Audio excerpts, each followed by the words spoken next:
Hey everyone, so today what we are going to do is we are going to take that previous lesson of classifying reactions as single replacement, double replacement, combustion, so on, and we're going to use that to help us predict reactions. So I'm going to give you some reactants and you're going to be able to tell me what the products are going to be.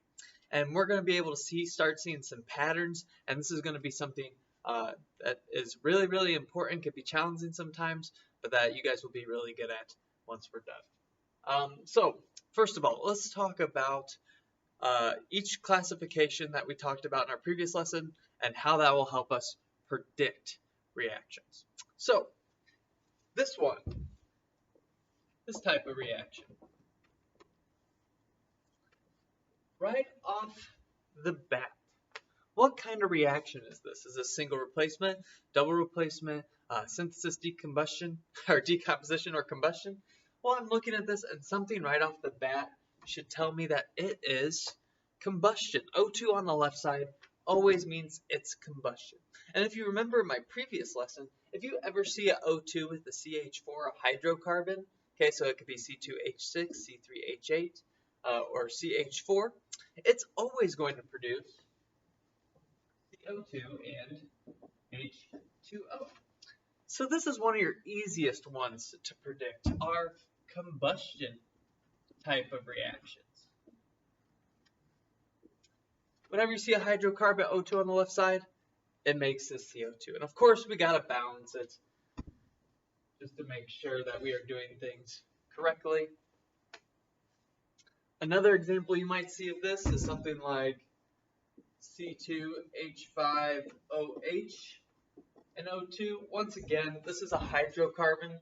Yeah, it's got an oxygen in it, but it's pretty much the same thing. It's just only going to form the same product, CO2 and H2O. Okay, so that's the easiest one to predict. You ever see O2 with some hydrocarbons, you're going to say CO2, H2O. And I'm just going to balance this real quick. 2, oh no, this is a tough one. Oh no, it's not. 3 there, 4 there, 1. So that would make it 7, so I'd have to put a 3 there. Yeah, 7 oxygens on both sides. Alright, cool. So combustion, that is the first one. Let's look at our next classification. Let's say I have a reaction that's just magnesium and oxygen. I'm looking at this and I'm saying to myself, what could possibly happen between these two elements or molecules? Well, there's only one thing that can really happen, right? And that's they can only come together. There's no thing to single replace. There's no compound. It's just two elements, essentially. So this is an example of synthesis. When you see just two elements on the left side, it's going to be a synthesis reaction. So we're going to combine these guys. And a lot of you are going to just want to go and put it as MgO2. Because you're thinking MgO2, put them together, it's MgO2. No, okay? We can't do that. Remember, we got to look at the charges of each of our elements, okay? So don't just combine these and put them on the right side. Look at the charges. Look at your periodic table, your friend there that you could use on any quiz and test or worksheet. I look at magnesium. It's got a 2+ charge. I look at oxygen. Usually when it's by itself, it's got a 2- charge. So when magnesium and oxygen combine, it's going to make MgO, right? 2+, 2-, right? It's going to cancel each other out. And then you might be saying, okay, Mr. Dahmer, then what happened with that other oxygen? Well, that's why we balance, right? We got 2 oxygens over here. Now we got 2 oxygens on the right side, but now we got 2 magnesiums, 2 magnesiums. So if you see 2 elements on the left side, you're going to merge them together. Make sure that you got the charges balanced out. Let's do another one where it's just like Mg and N2. Right, we're not just going to make it MgN2. We got to look at these charges. Magnesium is 2+. Nitrogen, when it's by itself, is 3-. Remember, we cross those guys. We got to get both of these to 6. In order to get this to a +6 charge, we got to have 3 magnesiums. In order to get this -3 to a -6 charge, we're going to have 2 nitrogens. So luckily, the nitrogen's already balanced out, and we just put a 3 right there. So again, 2 elements on the left side, bring them together for a synthesis reaction. Here's one that you won't see too often, but it's still good to know. Say we have something like CaOH2, and we're just going to heat it up, and it's going to form something. Okay, so this is a different classification. Well, if I have one thing here, what's the only thing that can happen to it? What's the only thing it can do? Well, the only thing it could do is it can decompose. It's going to break apart. And usually when these things break apart, I will tell you what they break apart into. Sometimes you got to be a little intuitive, which I'll show us in our next example. But when we heat up calcium hydroxide, it evaporates into H2O, and let's go with calcium oxide. So a question might be, calcium hydroxide decomposes into water and calcium oxide, and you'd have to write down that whole equation. Okay, decomposition is going to be a little bit more guided for you. And that's already balanced. Let's go ahead and do one where it won't be as guided for you. H2O2. Okay, this is hydrogen peroxide. And I might just say something like H2O2 decomposes into 2 diatomic molecules. Well, the only 2 diatomic molecules that this could break up into are hydrogen gas and oxygen gas. Okay, hydrogen gas and oxygen gas. That's another decomposition. All right, again, that one won't be too common, okay, but it's just good to know that if you see just one compound on the left side, it's going to decompose, okay? That's the only thing it can do. So this was decomposition. Now let's get into ones that we actually see quite frequently, our most common ones. Let's say I have a situation here where I have iron that has a 2+ charge, and it's going to react with copper to chloride. So I have a reaction here, and I have one thing by itself, and I have a compound. Well, this looks a lot like single replacement. Right? There's only one element by itself and a compound over here. The only thing that can happen is that Fe's got to go in and kick out one of those elements. But which one is it going to be? Is it going to kick out the copper, or is it going to kick out the chloride?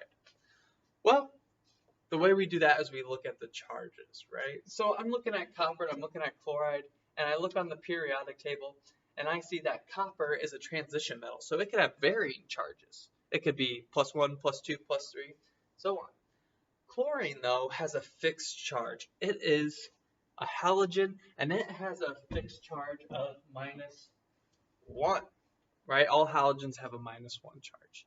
And if I look at this, how many chlorines do I have? I have 2, so that means it has a total charge of -2, which means that copper must have a charge of +2, right? Once again, chlorine by itself has a -1 charge because it's a halogen on the periodic table with fluorine, bromine, and iodine. But since I have 2 of them, together those chlorines have a -2 charge, so that means that copper has to have a +2 charge to cancel it out. So anyway, iron, which one is it going to kick out? Well, it's not going to kick out the Cl because iron and copper together are 2 positive ions. They're going to want to get away from each other. So what's going to happen is iron's going to come in, and it's going to kick out that copper. Okay, it's going to kick out that other positive ion. So copper will be by itself. And then remember, iron is a 2+ charge, chlorine is a -1 charge. So it will make FeCl. 2. So that is an example of a single replacement. Let's do a couple more like these, just so that you get the hang of this, okay? Let's do Al, which is not a transition metal. It's got a certain charge. And NiCl, let's go with, let's just go with NiCl. All right, so I look at this. I see one element by itself in a compound. I'm thinking single replacement. Let's go ahead and let's give charges to all these guys. Aluminum is not a transition metal. It is right underneath boron. It is a metal that has a fixed charge of +3. I'm looking at nickel and chlorine. Nickel is a transition metal, so its charge is going to be based on the partner. Chlorine has a -1 charge. It's a halogen. It always has a -1 charge. Well, that means that nickel then must have a +1 charge because it is a 1-to-1 ratio. So that aluminum is going to go in. It's not going to kick out the chlorine. It's going to kick out that nickel. So nickel is going to be by itself. Now that nickel by itself, aluminum is going to come in and match with that chlorine. And it could be AlCl. Am I done? The answer is no. Remember, aluminum had a +3 charge. It's always going to have that charge. It's going to keep that charge throughout this reaction. Chlorine has a -1 charge. So that means I better have 3 chlorines to make sure that this compound is neutral of AlCl. And then you might be saying, where'd those 3 chlorines come from? Well, that is why we balance it, right? We'll put a 3 there. Now I got 3 nickels and 3 nickels. Let's do another one. Say we have chlorine gas now. And we have sodium bromide. Trying to trick you here a little bit, so be ready. Chlorine and NaBr. Once again, I have an element that's by itself. This is a molecule, but it's still by itself. It's just one element. And I got NaBr. Well, let's go ahead and start by giving charges on these guys. Bromine has a -1. Sodium has a +1. And then chlorine, it's neutral right now because it's a molecule, but when it's by itself, chlorine, when it's a halogen, is also -1. So chlorine is going to come in here and it's going to kick out something. Is it going to kick out the Na or is it going to kick out the Br? It's not going to kick out the Na because if Cl and Br came together, they're both negative, so they'd repel one another. So the chlorine is going to come in and kick out the Br. So Br is going to be by itself. But can Br ever be by itself? No. Right? It's a diatomic molecule. Have no fear of ice cold beer. It is the beer in our little mnemonic device there. So it is diatomic, so it always has to be with another bromine. Aluminum's not diatomic, so it can be by itself. Iron's not diatomic, so it can be by itself. Chlorine is diatomic, so it always has to be Cl2. Bromine is diatomic, so it always has to be Cl2 or Br2, sorry. And then Na and Cl are going to form together. Remember, just one Cl by itself has a -1 charge. Na has a +1 charge. So we could just make it as our very familiar NaCl. 2 bromines, 2 bromines, 2 sodiums, 2 sodiums, 2 Cls, 2 Cls. So that is an example of single replacement. Make sure that you're matching positives with negatives, right? We're not going to put negatives together. We're not going to put positives together. We're going to make sure that those charges are also neutralized. Let's go to your next most common type of reaction. I guess I could erase predicting reactions. So let's look at another type of reaction, which will be something like AgNO3, which is silver nitrate, and MgCl2. 2 compounds, right? Silver nitrate, magnesium chloride. These are going to be double replacement, right? They're going to swap with one another. Well, once again, I'm going to go ahead and figure out the charge on each of these ions. So I know that which ion is going to go with which. Silver's got a +1 charge. NO3 is nitrate. It's going to stay together. It has a -1 charge. Magnesium on the periodic table always has a +2 charge. And chlorine always has a -1 charge. So again, these guys are going to double replace. They're going to swap partners. Is Ag going to go with Mg? No. Okay, Ag is not going to go with Mg because they're both positive. They'd repel one another. Is Ag going to go with Cl? Yes. Positive, negative, a different partner. They're going to go together. Ag is +1. Cl is -1. I'm good, right? 1 Ag, 1 Cl. They're good. Mg and NO3 are going to go together. Mg is 2+. NO3 is 1-. Am I done? Nope. I need 2 nitrates, right? And remember, when we have 2 polyatomic ions, or more than 1 polyatomic ion, we put it in parentheses. Get rid of our charges here to make it look nice and neat. Balance this out. Put a 2 here. Put a 2 here. Looks good, right? So we're given charges to each individual ion. We're swapping partners, so positive goes with the negative. You'll be seeing a lot of this one. Let's do another. Let's say we got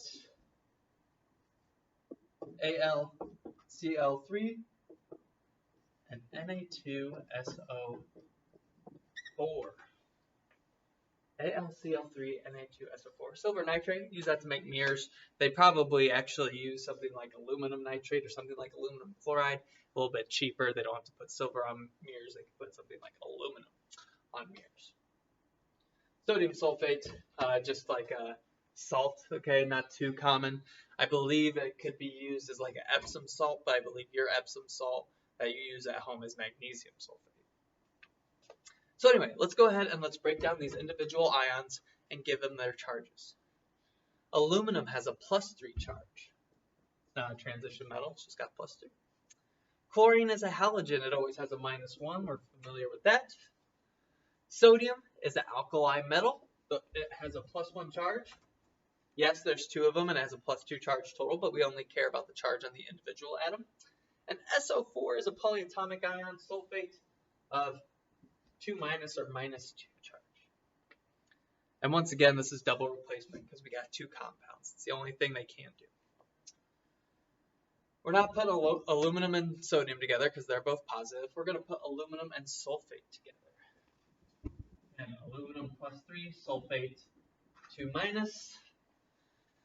We got to get both those to +6 and -6. So to get aluminum to +6, 2 aluminums. To get sulfate to -6, we got to have 3 sulfates. So we took care of those 2. Now we're just left with Na and Cl, which is just Na, plus and minus. Balance this guy out. Oh, this is going to be a pain. I can already tell. We got 2 aluminums. Now we got 6 chlorines. We got 6 chlorines, 6 sodiums, 6 sodiums, 3 sulfates, 3 sulfates.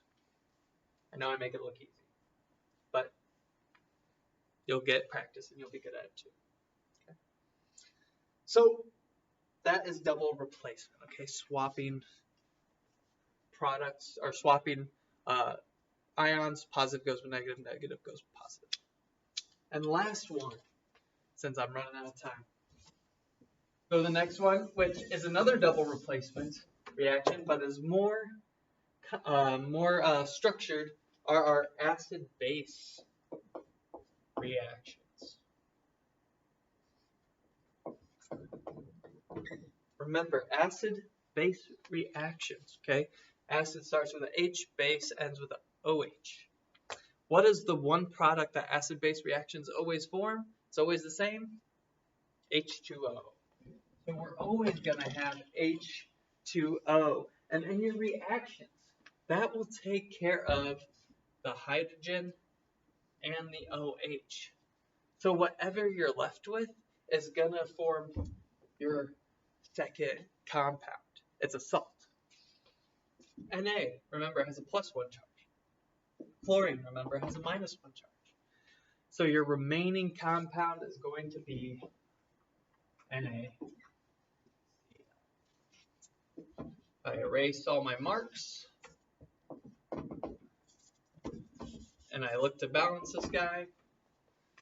It's already balanced. So again, acid-base reaction, water is always going to be one of your products. That'll take care of the H and the OH, and whatever you have left over is going to form your remaining salt. Let's do another one. Let's go with sulfuric acid and potassium hydroxide. Don't mind my phone just reminding me I have things to do. Alright, so I know this is acid-base because it starts with H, ends with an OH. One thing I know it's going to form right off the bat is H2O. So guess what that takes away? That takes away my H and my OH, leaving me with just K and SO4. K is potassium. It has a +1 charge. It's the alkali metal. Sulfate is a polyatomic ion with 2 minus. So when that K and that SO4 come together, it's not going to be KSO4. It's going to be K2SO4. And you might be saying, once again, Mr. Dahmer, there's 3 hydrogens over here, 2 hydrogens over there. Time to balance, right? We got 2 potassiums, 4 H's, 4 H's, 2 oxygens, 1 sulfate, 1 sulfate. Okay. Hopefully now you have an idea. I'm just dropping stuff all over the place. So hopefully now you have an idea of how to predict reactions. Okay, you should be able to predict combustion. It's always CO2 and H2O. You should be able to do synthesis, 2 elements coming together. Decomposition, just 1 compound on the left side, it's going to split apart. Single replacement, 1 element with a compound. Double replacement, 2 compounds together. And acid-base, something with an H, something that ends with an OH reacting together. Okay, so that's predicting reactions. Try out that practice, check your understanding. Let me know if you have any questions, and have yourselves a great day.